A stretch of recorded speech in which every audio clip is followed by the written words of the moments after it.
Students, हमने nomenclature of complex compounds की बात की थी। हमने कहा था एक सिस्टमेटिक नेमिंग होती है कॉम्प्लेक्स कंपाउंड के लिए, और हमने कहा था कि आयुपैक सिस्टम के तहत होती है, ठीक है, यानी कि आयुपैक के अंडर इसको नेम किया जाता है कॉम्प्लेक्सेस को।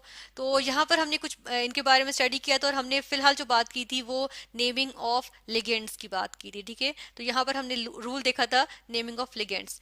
लेकिन अब यहाँ पर अब हम बात करेंगे जैसे एनायनिक, केटायनिक और न्यूट्रल, हमने कहा था इनको अलग अलग तरीकों से नाम दिया जाता है। लेकिन अभी जो हमने देखा था इनमें से लिगेंड्स की बात की थी, नेगेटिव, न्यूट्रल और पॉजिटिव लिगेंड्स की, फिर इनके नंबर ऑफ लिगेंड्स कितने हों, ऑर्डर इनका किस तरह से नेमिंग में यूज होता है, इन सब के बारे में हमने स्टडी किया था। अब जो हम बात करेंगे वो हम बात करेंगे इसके एक और जो इसके जो मेन रूल्स हैं उसमें से रूल नंबर 2 की, ठीक है। और इसमें हम देखेंगे कि जो सेंट्रल मेटल आयन होता है या सेंट्रल मेटल जो होती है उसको किस तरह से हम नेम देते हैं, ठीक है। तो यहाँ पर हम बात करेंगे अब किसकी, हम बात करेंगे naming of central metal ion, ठीक है। अच्छा, इसको हम किस तरह से नाम देते हैं, इसके लिए हम देखते हैं कि हमने कहा ना 3 तरह के कॉम्प्लेक्सेस होते हैं, तो उनमें जो है वो अलग अलग तरीकों से जो है वो नाम दिया जाता है। जिस तरह से फर्स्ट ऑफ ऑल हमने बात की थी एनायनिक कॉम्प्लेक्सेस की, ठीक है। तो एनायनिक कॉम्प्लेक्सेस की बात कर लेते हैं। तो इसमें हम देखेंगे, यहाँ पर हम लिखेंगे जो फर्स्ट वन हम बात कर रहे हैं वो किसकी कर रहे हैं, एनायनिक कॉम्प्लेक्सेस की कर रहे हैं, ठीक है।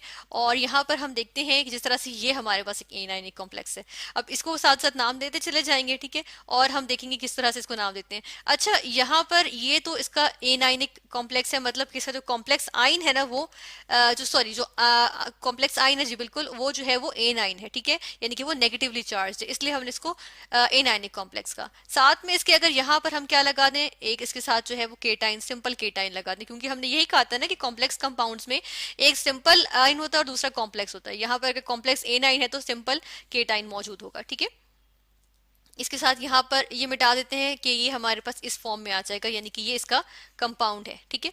तो अब हम यहाँ पर देखते हैं फर्स्ट ऑफ ऑल तो ये कि हम क्या करते हैं, जब नेमिंग करते हैं ना, तो उसमें हम क्या करते हैं कि हम लिगेंड्स को जो है या जो एनाइनिक कॉम्प्लेक्स इसके अंदर जो आइन है ना, इसमें हम क्या करेंगे, सबसे पहले हम नाम देंगे किसको, लिगेंड्स को, ठीक है। यानी कि सबसे पहले ligands are named first, ligands को सबसे पहले नाम दिया जाएगा। तो अब देखिए इसके अंदर क्या होता है कि यहाँ पर हम देखते हैं कि ये हमारे पास क्या बन जाएगा, अब ये आ जाएगा हमारे पास, चलें इसके आगे ही लिखेंगे, यहाँ पर नहीं लिखते बल्कि हम इसके आगे लिखते हैं, ठीक है। तो ये वाला जो कॉम्प्लेक्स है अब ये क्या बन जाएगा, ये हमारे पास आ जाएगा हेक्सा, क्योंकि होल 6 है, ठीक है। देन ये क्या है, साइनाइड ग्रुप है, तो ये हमारे पास साइएनो आ जाएगा, ठीक है, हेक्सा साइएनो, ठीक है, इस तरह से आ जाएगा।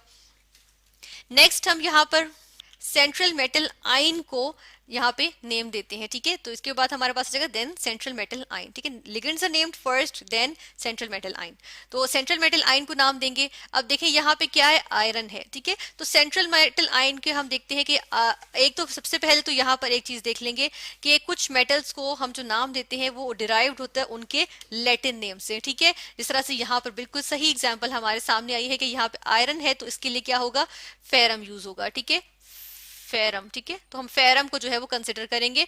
लेकिन हम यहाँ पर ये देखेंगे कि सेंट्रल मेटल आयन को हम नाम लिखते हुए हम क्या करते हैं कि जब वो केटाइनिक सॉरी एनाइनिक कॉम्प्लेक्सेस होते हैं उनमें हम क्या करते हैं कि 8 लगाते हैं, ठीक है, एक सफिक्स 8 साथ में आता है। तो ये जो फेरम है बेसिकली ये क्या बन जाएगा, हमारे पास यहाँ पे बन जाएगा फेरेट, ठीक है, फेरेट बन जाएगा, ठीक है, इस तरह से बन जाएगा, ठीक है ना। तो ये हमारे पास आ जाएगा, इस तरह लिख देंगे, ठीक है। तो हमने सबसे पहले क्या देखा, लिगेंड्स आर नेम्ड फर्स्ट, यानी कि हेक्सासाइएनो लिखा, फिर हम सेंट्रल मेटल आयन को हम नेम देते हैं। लेकिन उसके नाम में हम देखते हैं कि कुछ ऐसे हमारे पास जो है वो ट्रांजिशन मेटल्स होते हैं जिनके हम जो है वो लैटिन नेम्स लिखते हैं, ठीक है। अब अगर कॉपर होगा, ठीक है, कॉपर अगर होगा तो हम उसको क्या लिखेंगे, उसके लिए हम क्या लिख रहे होते हैं, उसके लिए हम लिख रहे होते हैं क्यूपरेट, ठीक है, उसके लिए क्यूपरेट लिखेंगे। इसी तरह अगर यहाँ पर हमारे पास सिल्वर होगा तो उसके लिए हमारे पास अर्जेंटम होता है ना, उसको क्या लिखेंगे, हम लिखेंगे अर्जेंटिनेट, ठीक है। यहाँ पे हम क्या लिखेंगे, अर्जेंटिनेट, TINATE, इस तरह से लिखेंगे, ठीक है। तो ये इस तरह नाम आ जाते हैं इसके। लेड होगा तो प्लम्बम होता है तो प्लम्बेट लिखेंगे, ठीक है। गोल्ड होता है उसके लिए ऑरम होता है तो ऑरेट लिखेंगे, इस तरह से आ जाएंगे, ठीक है। लेकिन अगर जिस तरह हमारे पास निकल होगा, एन आई निकल, ठीक है, NICKEL निकल, तो इसके लिए क्या हो जाएगा, निकलेट हो जाएगा, ठीक है, यानी कि ATE इसके आखिर में आ जाएगा। तो वो देखिए वो इसके आगे सिंपल इसी तरह आ गया, ठीक है ना। तो लेकिन यहाँ पर जो है वो इसका एक लैटिन नेम हमारे पास मौजूद था, इसलिए हमने उसके साथ लिखा है। अब देखिए हमने क्या कहा, लिगेंड्स आर नेम्ड फर्स्ट, ठीक है, तो लिगेंड्स का फर्स्ट में नेम आएगा, यानी कि लिगेंड का नाम पहले आएगा, हेक्सासाइनो, ठीक है। तो हम यहाँ से कॉपी कर लेंगे कि हेक्सासाइनो आएगा, देन हमारे पास क्या आ गया, फेरेट आ गया, ठीक है, इस तरह से। और आखिर में हम क्या देखते हैं कि हमारे पास क्या होता है, हमारे पास जो है वो जो ऑक्सीडेशन स्टेट होती है किसकी, सेंट्रल मेटल आयन की, उसको भी हम साथ में जो है वो मेंशन करते हैं, क्योंकि वो भी इंपॉर्टेंट होती है, उसके अकॉर्डिंग ही हमारे पास पूरे इसका चार्ज ऑन द जो सेंट्रल स्फीयर होता है, कोऑर्डिनेशन स्फीयर होता है, ठीक है, वो हमारे पास आता है। तो देखिए ये हमारे पास रोमन न्यूमरल्स में आते हैं, ठीक है, यानी कि ऑक्सीडेशन स्टेट्स जो है वो किस में आती हैं, रोमन न्यूमरल्स में, जिस तरह 1 हो जाएगी या 2 हो जाएगा, ठीक है, और हम उसको उस तरह ब्रैकेट में करके लिखते हैं, ठीक है, या 2 हो जाएगा, या हम देखते हैं 3 हो जाएगा, एंड सो ऑन, जो भी हमारे पास होगी, ठीक है ना, वो इस तरह से आ जाएगी। तो अब देखते हैं कि इसका नाम क्या बन गया, इसका नाम हमारे पास क्या आ जाएगा, यहाँ से हम हेक्सासाइनोफेरेट को जो है वो यहाँ से कॉपी करते हैं, यहाँ नीचे लेकर आएंगे, यहाँ पर लिखेंगे, ठीक है, और साथ में हम यहाँ पर क्या लिखेंगे, यहाँ पर हम जो है वो इसका ये जो ऑक्सीडेशन स्टेट है वो लिखेंगे। अब इसमें देखिएगा ऑक्सीडेशन स्टेट आयरन की क्या बन जाती है, साइनेट सायानो ग्रुप की जो होती है वो -1 होती है, -1 × 6, ठीक है, तो ये -6 हो गई, ठीक है, थोड़ा सा ऊपर कर लेती हूँ, -6 हो गई, और ये आयरन की क्या होगी कि -4 आ जाए, इसके लिए आयरन की जो यहाँ पे +2 होगी, ठीक है।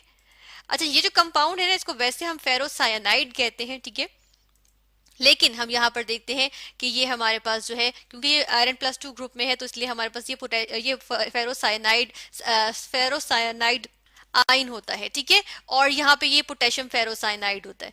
तो अब हम देख रहे हैं यहाँ पे, लेकिन जिसको नाम दे रहे हैं वो क्या दे रहे हैं, हेक्सासाइनो फेरेट, ठीक है, और साथ में यहाँ पर हमारे पास अब क्या आ जाएगा, यहाँ पर हमारे पास इसके साथ आ जाएगा, हम देखते हैं कि +2 है ना, तो यहाँ पर हम रोमन न्यूमरल्स में इस तरह से लिखेंगे, इस तरह करके, ठीक है, ये आ जाएगा। और चूंकि हम आयन की फिलहाल बात कर रहे हैं, तो जब आयन की बात करेंगे तो हम साथ में आयन लिख देंगे, ठीक है। चलें आयन हम दूसरे कलर से लिखेंगे, ताकि हमें पता हो कि हम बात कर रहे हैं कि अलग अलग स्टेप्स को हमने जो है वो इस तरह से लिखा है, ठीक है।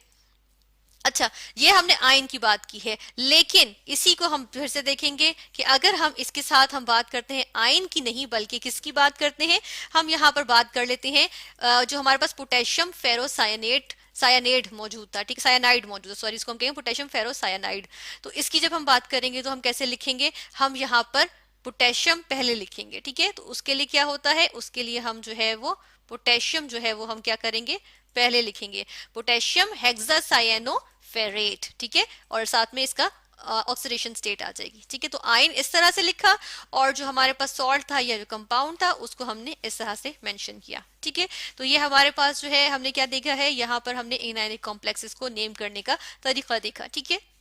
अब हम आ जाते हैं केटायनिक कॉम्प्लेक्सेस और न्यूट्रल कॉम्प्लेक्सेस, इन दोनों को हम थोड़ा साथ साथ ही देख लेंगे, ठीक है, इनमें थोड़ा ज्यादा, इनमें कोई ज्यादा डिफरेंस नहीं होता है, तो इनको हम साथ ही देख लेते हैं, ठीक है ना। ये हमारे पास आ गए यहाँ पे, इनके आगे भी हमने इनके यहाँ पर कुछ यहाँ पे जैसा केटाइनिक कॉम्प्लेक्स के लिए एक कॉम्प्लेक्स केटाइन लिखा हुआ है, ठीक है। तो इसी को हम देखते हैं कि जब हम इसका क्या लिखेंगे, एक कंपाउंड बनाएंगे, तो साथ में इसके साथ क्या आ जाएगा, एक A9, एक सिंपल A9 जो है वो इसके साथ आके अटैच हो जाएगा, ठीक है। जिस तरह से यहाँ पर अगर अटैचमेंट हम शो कर लेते हैं, जिस तरह से क्लोराइड लग जाता है, ठीक है, ये क्लोराइड आइन लग गया। तो अब यहाँ से ये मैं हटा भी देती हूँ, तो हम इस तरह भी लिख सकते हैं, ठीक है। और ये हमारे पास क्योंकि एक न्यूट्रल कॉम्प्लेक्स है, इसके साथ कोई और नहीं लगेगा, ये हमारे पास एज इट इज मौजूद होगा, ठीक है। अब यहाँ पर हम देखेंगे कि हम क्या करते हैं कि यहाँ पर हम इनके बारे में जब स्टडी करते हैं तो हम सबसे पहले क्या करते हैं, इनमें भी यही एक पहली जो चीज आ जाती है, जो रूल पहला रूल यही आता है कि लिगेंड्स आर नेम्ड फर्स्ट, ठीक है, लिगेंड्स को सबसे पहले नाम दिया जाता है, ठीक है। जिस तरह से अगर हम फर्स्ट वन में बात कर लें तो ये हमारे पास क्या बन जाएगा, यहाँ पर हमारे पास आ जाएगा टेट्रा अमीन, ठीक है, टेट्रा अमीन बन जाएगा ये, ठीक है। इसको थोड़ा सा ठीक करके लिखूंगी, ये आ जाएगा टेट्रा अमीन, ठीक है ना। और इसी तरह हम देखते हैं कि यहाँ पर क्या बन जाएगा, ये हमारे पास जो है यहाँ पर आ जाएगा, चलिए हम इसके लिए ऑरेंज से लिखेंगे कि ये हमारे पास आ जाएगा टेट्रा कार्बोनाइल, ठीक है, टेट्रा कार्बोनाइल आ जाएगा, ठीक है।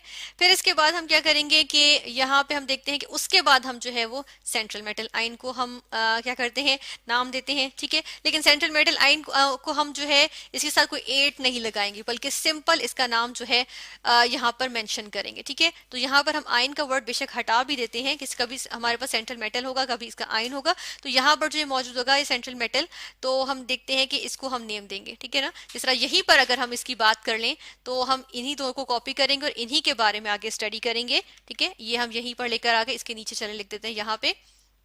और इसके बाद हमने क्या लिखना है, इसके बाद हमने जो है वो इनके सेंट्रल मेटल के नेम्स लिखने हैं, ठीक है। तो टेट्रा अमीन के आगे क्या आएगा, एजी यानी आर्जेंटम या सिल्वर है, तो हम यहाँ लिखेंगे सिल्वर, ठीक है। तो हमने लिखा टेट्रा अमीन सिल्वर, ठीक है, सिल्वर लिखा। और उसके बाद हम क्या करेंगे, इसके बाद हम देखते हैं टेट्रा कार्बोनाइल है, ठीक है, इसका तो इसके आगे हम लिख देंगे निकल, ठीक है। यानी कि आप देखें इसको हम आगे हमने 8 नहीं लगाया, ठीक है, 8 नहीं लगाया। और आखिर में हम देखते हैं कि यहाँ पर हम जो है वो क्या करेंगे, इसकी ऑक्सीडेशन नंबर मेंशन करेंगे, ठीक है। यहाँ पर अब हम ऑक्सीडेशन नंबर मेंशन करेंगे। तो ऑक्सीडेशन नंबर मेंशन करने के लिए हम क्या करेंगे, इन्हीं को यहाँ से मैं कॉपी कर लेती हूँ, ठीक है। नेक्स्ट में हम देखते हैं कि नेक्स्ट स्टेप में हम क्या कर रहे हैं कि ये हमने लिखे और इनके आगे इनके ऑक्सीडेशन नंबर्स लिख देते हैं, ठीक है। तो फर्स्ट वन में हमारे पास सिल्वर मौजूद है, सिल्वर में अमीन देखें, अब जो अमीन हमारे पास लिगेंड है ये 0 ऑक्सीडेशन स्टेट शो करता है, ठीक है। और सिल्वर यहाँ पर इसका मतलब +1 करेगा ताकि ओवरऑल +1 का आ रहा है, ठीक है। इस तरह निकल यहाँ पर जो है वो 0 ऑक्सीडेशन स्टेट शो करता है, और कार्बोनाइल जो है क्योंकि उसके ऊपर 0 है इसलिए हम देखते हैं ओवरऑल 0 आ जाता है, ठीक है। तो यहाँ पर भी हम यही देखेंगे कि निकल के आगे, सिल्वर के आगे हम क्या लिखेंगे, हम लिखेंगे रोमन में 1 लिखेंगे इस तरह से, और निकल के आगे क्या लिखेंगे, 0 लिखेंगे इस तरह से, ठीक है। ये जरूर मेंशन कर दें, चाहे 0 भी हो लेकिन हमने मेंशन जरूर करना है, ठीक है। तो इस तरह से हमने मेंशन कर दिया। और उसके बाद हम क्या देखते हैं कि फाइनली हम जो हमारे पास, क्योंकि देखें अब एक जो है वो हमारे पास क्या है, ये हमारे पास जो है वो एक न्यूट्रल कॉम्प्लेक्स है, ठीक है। लेकिन जो एटाइनिक कॉम्प्लेक्स है उसमें देखें वो तो आयन है ना, हम उसको जो है वो आखिर में आयन लिख देंगे, ठीक है। इसके आखिर में हमने क्या लिखा, आयन।